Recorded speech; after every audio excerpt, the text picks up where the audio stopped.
Ambitious and motivated are words that describe you best. Then you're on the right place. This is Motivational Radio Friends from Paris with your host, Longi Agoha. Hello, ladies and gentlemen. Today you have the opportunity of talking to Mr. Bernard Kelvin Clive, who is a Ghanaian, a motivational speaker at that, and he has accepted to talk to us today about personal branding. So, Mr. Clive, how are you today? I'm good as good here, Longi. I'm doing well, very well here.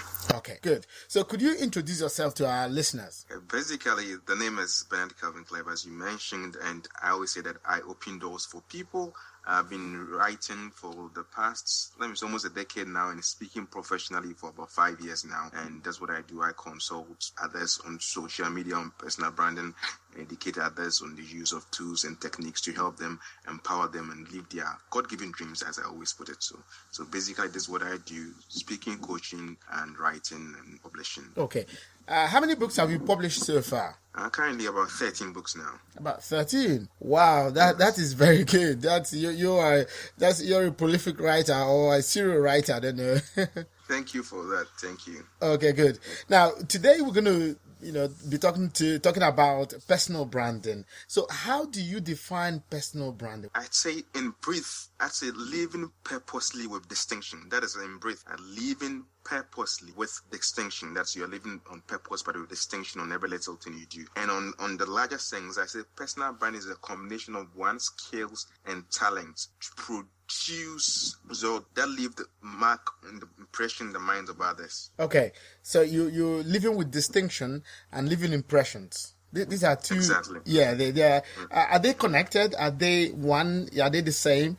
Living, with distinction and then making impacts. Are they connected? If you're living with distinction, it means you're making impacts. And that distinction will cause you to stand out in the little thing that you do. Generally, I would say that I normally demystify personal branding. That one, it's not about popularity, it's not about bragging, it's not about showing off, but it's about boil down to basic things about creating value for others. 7 P. These are the key components of what a true brand is. You are living on purpose, you are creating value for others, and you are 7 people. If you be able to achieve all this in any way, it will cause these 3 things. One, to create an impression in the mind of others because you are creating value for them.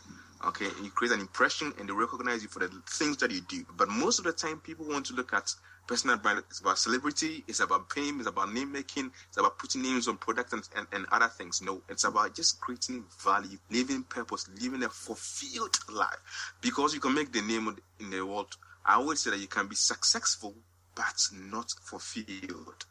But when you seek to be fulfilled, you become successful. So a true brand on purpose, with passion, purposely serving people and creating value. Then be known in a larger scale. It could be in a small circle, as I said, Gordon would say, it could be just a tribe, a group of people, but you are living purposefully. You are 7 creating value for them, and that is your true brand, and that's what it calls you to stand out. Okay. Now, you've talked a lot about purpose, living purposefully. Before you do that, you need to understand who you are really, isn't it? For you to know that purpose for which you were created to do. How did you determine your own purpose in life? There are a lot of books or resources to help one to find his own purpose in life. And I always like the story that Alan Wynne died. He mentioned that a guy lost a coin in his room, which was dark. And he went out where the street light was to look for the coin. And when the friend saw him, asked, "John, what are you doing here?" He says, "Oh, I'm looking for a lost coin." And he inquired, "Where did you lose the coin?" He said, "In my room that day." So if you lost your coin in the room, why are you looking for it outside? Because you think that's what's happening to most people. They go outside of themselves to seek their purpose. So listen to what people think they should live their life for. But one, you need to look within yourself. You need to look to what I call the God within yourself. If you're a believer, a Christian, you see God. He created you. Go to the Creator to give you the direction of your life, and not you, the creation, determine what you want to do. So first, you seek your God, and you listen to your intuitive internal voice as what God has wired you to be and to become, and you build your path on that direction. If you do so, you are living more on your purpose. You can consider, what are you good at? The old question, what are you good? What are your natural giftings? What bothers you? What problem are you here to solve all these questions will lead you to find your true purpose in life. Then you begin to pick a career based on those journey that you want to live. Then you because nobody came to this earth by mistake. It was for a purpose. Every single product is for a purpose. A microphone helps you to amplify your voices. A video recorder helps you to capture images and moments. So every device, every thing that is created has a purpose. And if you believe you're created by God Almighty, it means there's a purpose to our life, and no one was here by mistake. So we seek our God. We seek the things He has already embedded us with and wired us to do. Then we build our path, educate and enlighten ourselves in that area. And that's the way to get your purpose. This podcast was brought to you by the Motivational Radio France with their host, Lonjago in Paris.